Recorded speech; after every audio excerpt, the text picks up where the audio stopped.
Holmes Hot Rod and Cycles. On this episode, we're going to tear into Renee's 68 C10. We're going to start prepping it to get the engine and transmission out of here for the small block conversion. To do that, we're going to go ahead and start removing the electrical, any of the coolant lines, hoses, fuel lines, stuff like that. We're going to get it all out of there so we can pull this engine and trans out together. We are going to disconnect the drive shaft, of course, to make it a little bit easier, but we plan on pulling the engine and transmission out as one piece as much as possible. We're not going to worry about taking the carburetors off, nothing like that. So we're just disconnecting the lines, wires, hoses, dropping the fluids, and we're going to get it out of here. So y'all tag along, appreciate it.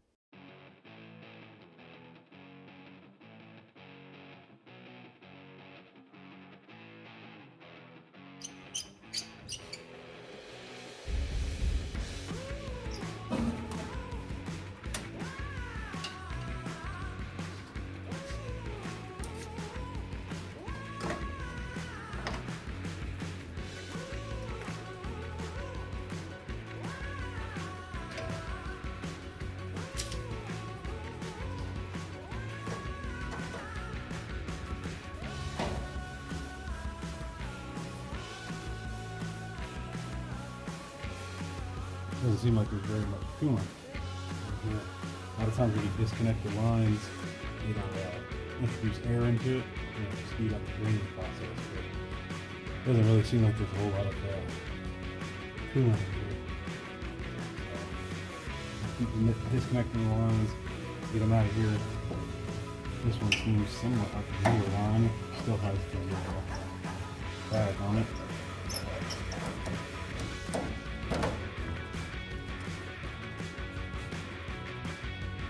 There's not a lot of coolant in here at all.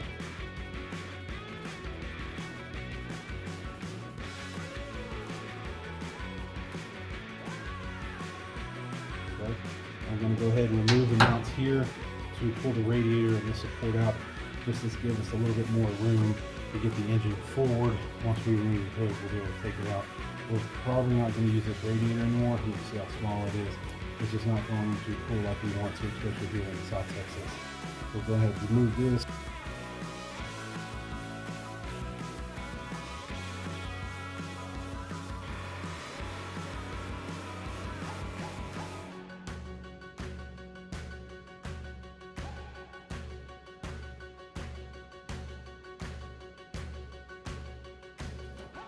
Couple clamps. Stuck in here. Not really long.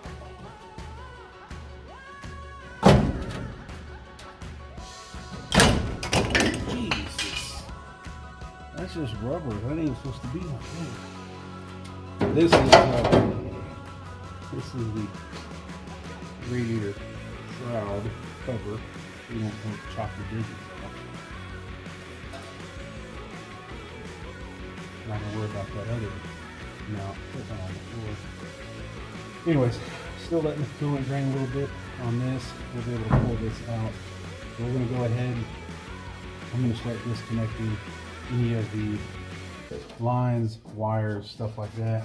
We're going to be rerouting them, taking this ugly loom off if you can see it, and going from there. So I'm not going to go in here and just completely cut everything out. If I was replacing the wiring harness, I wouldn't even take it. I'd just snip everything and be done with it. But he wants to go ahead and try to reuse some of the stuff, so I will take time, disconnect stuff like this, temperature sender, and different things like that.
Alright, so let's see what else we have.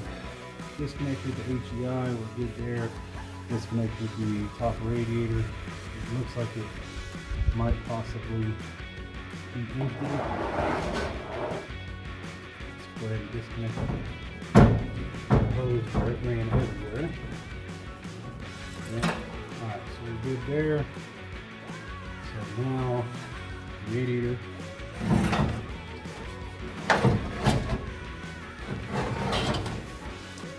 Good. A little fling on the hood. Radiator's out, that buys us a lot more room here. We'll still take the fan off.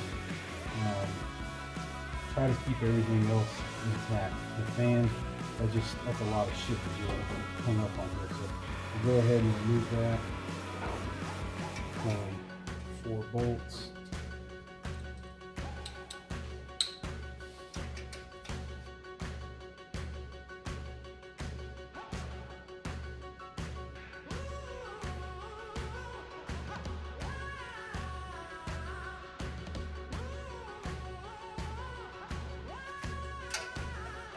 Four bolts, got a little spacer.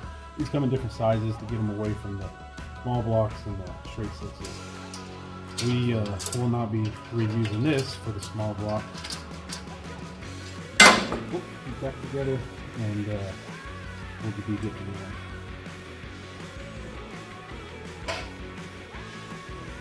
Alright, so now we got a lot of room. Everything else, we're not going to really worry about taking off. That it can stay there.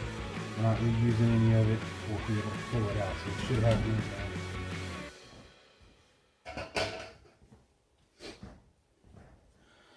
All right, now let's look at the alternator wires.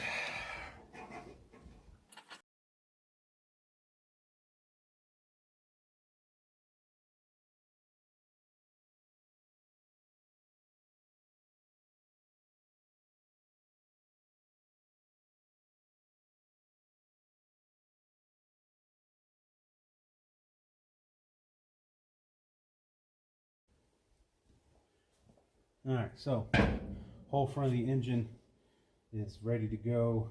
The wiring is off. Back here we have throttle. It's got this little clip here, which just hooks it there. That should be good. We'll leave that. Oh. That tells you how brittle the hoses are. I don't know if y'all can see that or not, but they're literally just, rubber hoses are just snapping off. That shouldn't happen, guys. So we'll probably be replacing a lot more than we thought. But throttle is now off. We'll have to tie this up or just get it out of the way. But we're going to leave everything else intact. Moving down, you have this bracket here with the clutch, and we'll just disconnect that. We're going to cut the exhaust pipes off. Can't use them, so no reason to try to fight those rusty bolts. Just get a hacksaw, cut it off there, and of course the engine mounts. On this side, I think all we have left is the fuel line, which is just a band clamp, and most likely a super rusty, brittle line. It's rubber, so it's going to be brittle. It'll probably snap like the other one.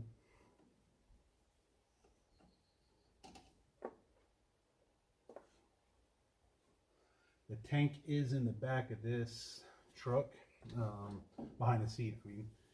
So sometimes you have to deal with some gravity feed issues on it.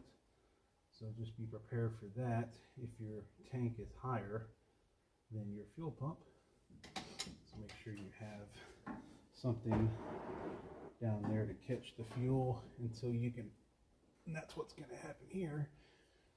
I can see it coming out already, so we're going to grab a bolt just so we can shove it in there and tighten it so we don't lose however much gas is in there.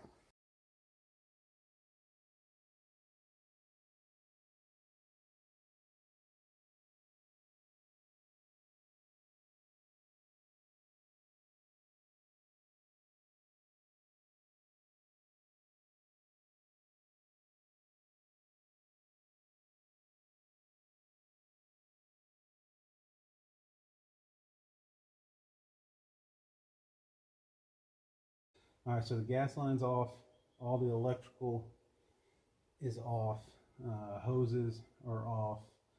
It just looks like now we have to mess with this bracket down here, which on these straight sixes, let's see here. I'll show y'all.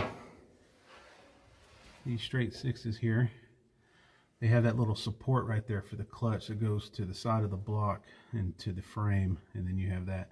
Doesn't really matter which way you take it off, as long as you just break it loose and get it off the engine so you can pull out. And then on the exhaust, we're going to go ahead and cut this one pipe. Of course, it being a straight six, it's only on one side. We're not even going to worry about the rusted bolts. We're going to cut that off and get that out of the way. And then it's the engine mounts there, one on the other side, and then of course the transmission. That's what we're looking like here. You can see on this side what we've already done. You can see the fuel dripping there a little bit, but went ahead and disconnected all the hoses, all the lines, the battery cables, stuff like that. Pretty simple engine. It only takes a few wires and different things like that. So this should be out in no time.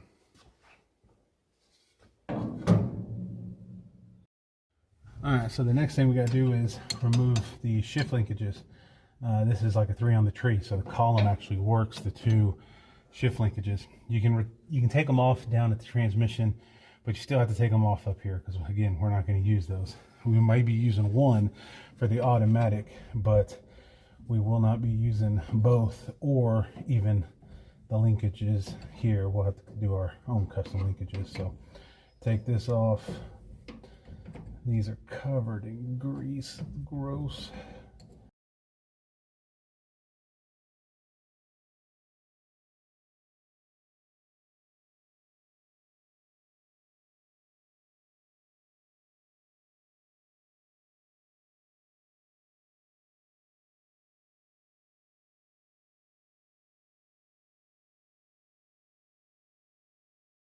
There we go.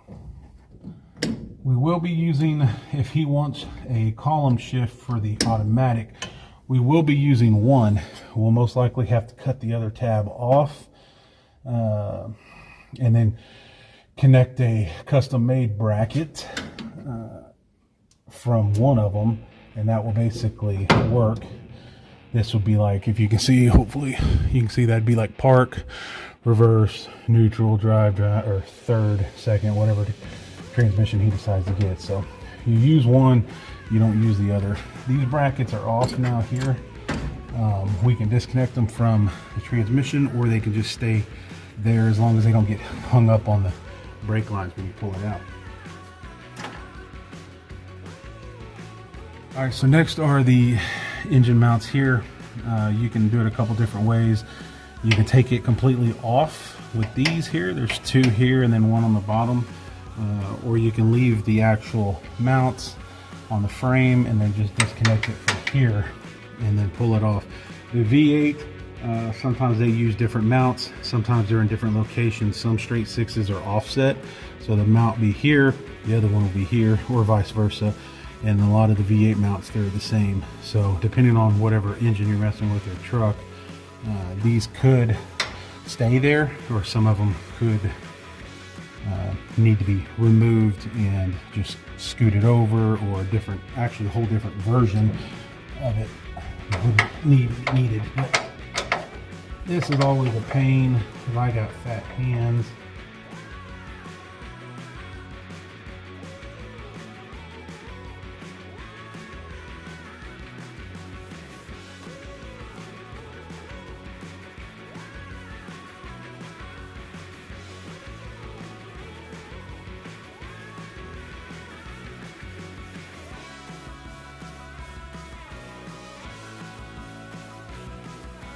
Alright, so I finally got that bolt out. This bolt was up under here, up in there, and has a nut. I was wondering why it took me so damn long. This thing is all burred up, so I didn't want to unthread very easy. So I finally got that off. So these are still intact. I disconnected this one and this one with this metal bolt that goes in the middle, and then it has a nut on that. So I finally got that out. I got to do the passenger side now.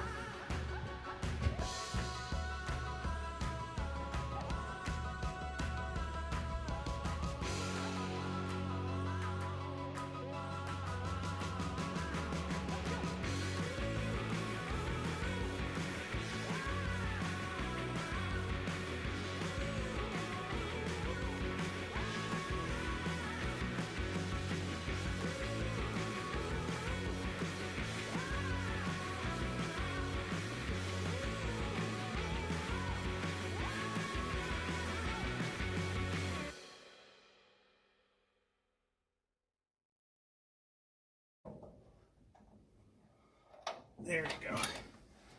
All right. There you go. There's their bolt. All right. So the front engine mounts are disconnected. So now the only thing that's going to be holding it is the drive shaft and the transmission mount, which of course is back there. I may be disconnecting these just so these don't get hung up. It should just be pretty easy to disconnect those as well. But sometimes if you got help, you can leave these. Somebody just have to guide them so they don't hit the lines. But if I'm doing it myself, I'm going to probably disconnect those from the transmission. I'm going to get everything cleaned up on the ground. Got a bunch of dirt and grime and coolant and a little bit of gas and everything like that. So I'm going to clean up the ground so I can get underneath there and disconnect the transmission. And that should be it. We should be ready to pull this off.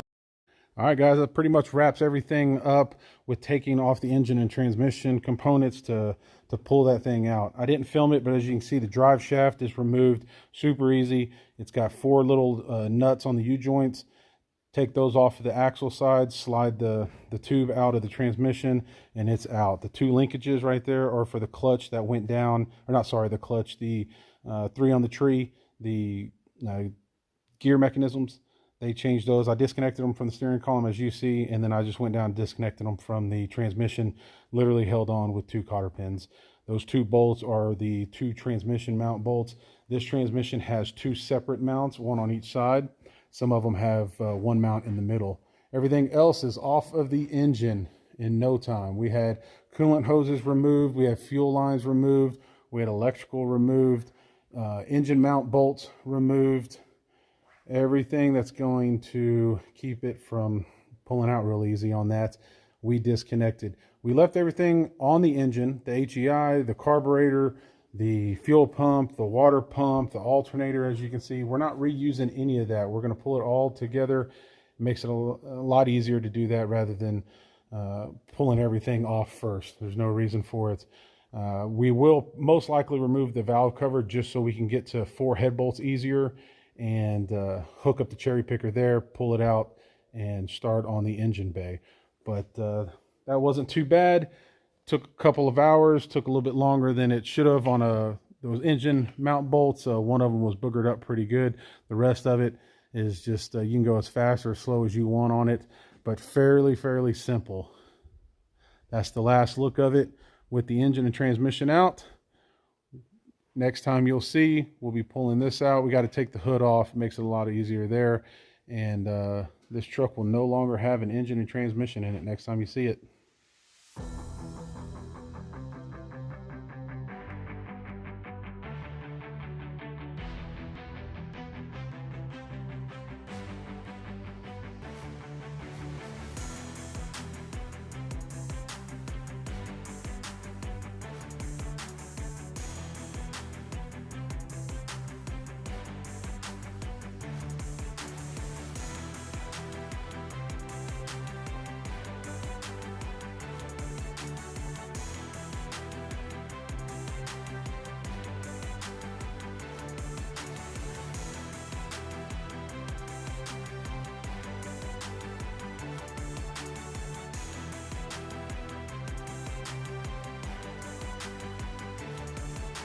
Guys, that's it for today. All that's left is to pull the hood and hook up the cherry picker and pull this engine and transmission out. Everything's disconnected, ready to go. We're going to save that for next video when we pull the engine and start detailing and cleaning up the engine bay in preparation for the small block Chevy conversion. Hope y'all liked the video. If y'all did, subscribe, hit the like button. It'll give you a notification every time we make a video. Pops up easier on your feed. You don't have to go search for us. It helps us out. I really appreciate it. We'll see y'all next time.